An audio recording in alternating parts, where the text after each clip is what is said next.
Clifford, it's so good to be on tape in person with you on this subject. I know before we couldn't show my face, we couldn't hear my voice because I was under contractual agreement. I'm no longer under that contractual agreement. So I can be here in person, and that feels good.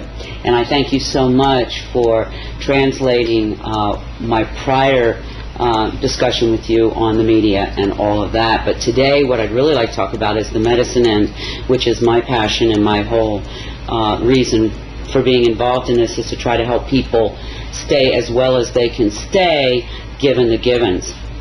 I also want to say something that's very important to my heart, is that I am deeply patriotic.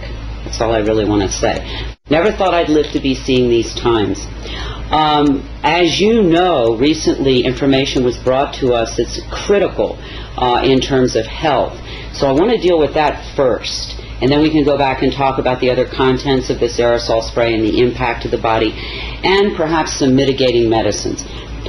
We have found out through a very credentialed research doctor that perhaps what we're seeing occasionally show up in our air supply is a fungus.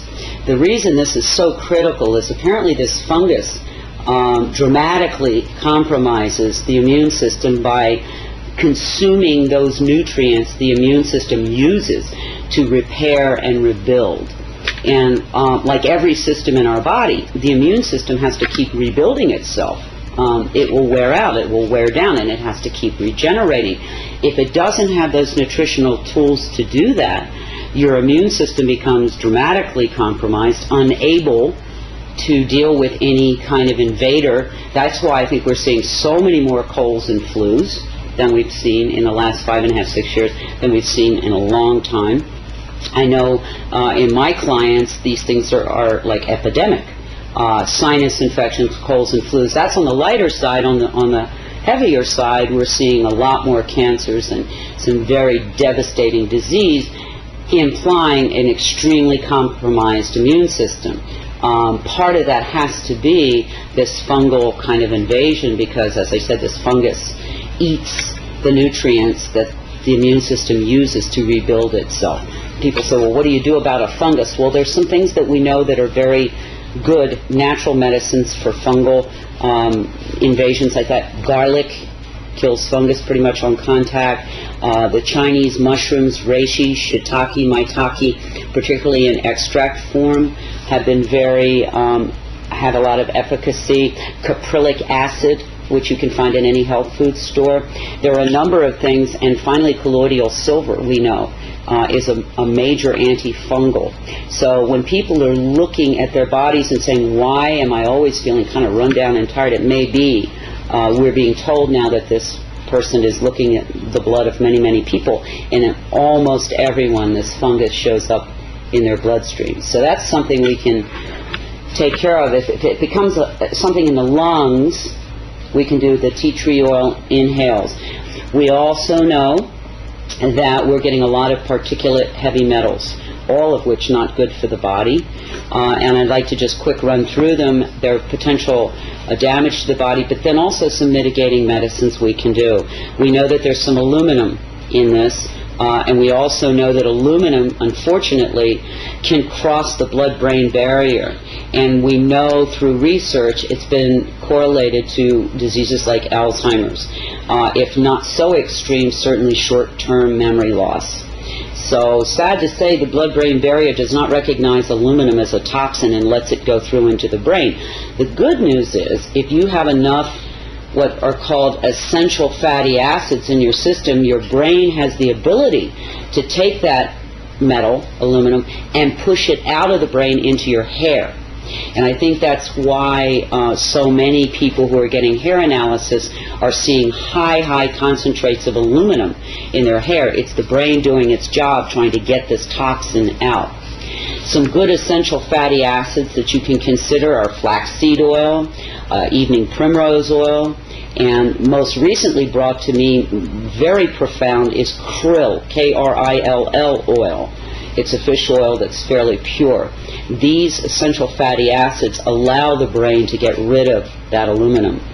We also know that barium is part of the mix, and barium, besides being a carcinogenic, knocks pretty much all the potassium out of your body.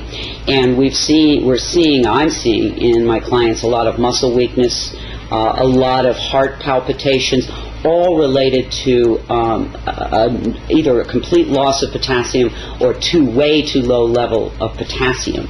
So we know, since we're bringing barium in and it's knocking the potassium out, we need to supplement more potassium in.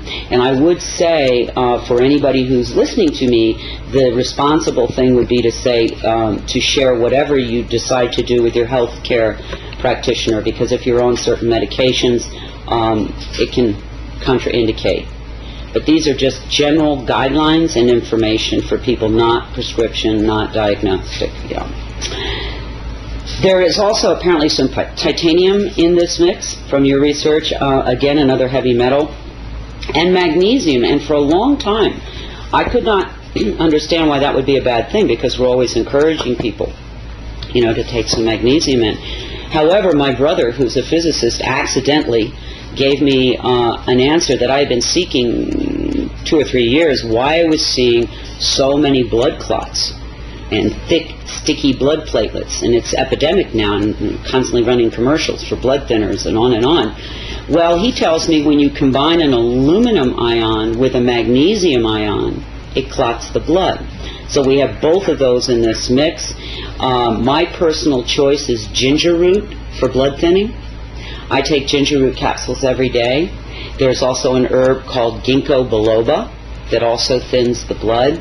But this is a very important cautionary. If anybody is on a pharmaceutical blood thinner, do not add in any of these other remedies, because you can get your blood so thin that if you cut yourself, your blood won't clot. So it's dangerous. So if you're on any pharmaceutical blood thinner, do not add in ginger root and ginkgo biloba and those kinds of things. But if you're not on a pharmaceutical, these are good natural things you may want to consider in terms of thinning the blood. And then there are I get this question all the time. People say, well, what can we do, to mitigate some of this? I mean, it's in every breath I take. That's something I think is hard for people to understand.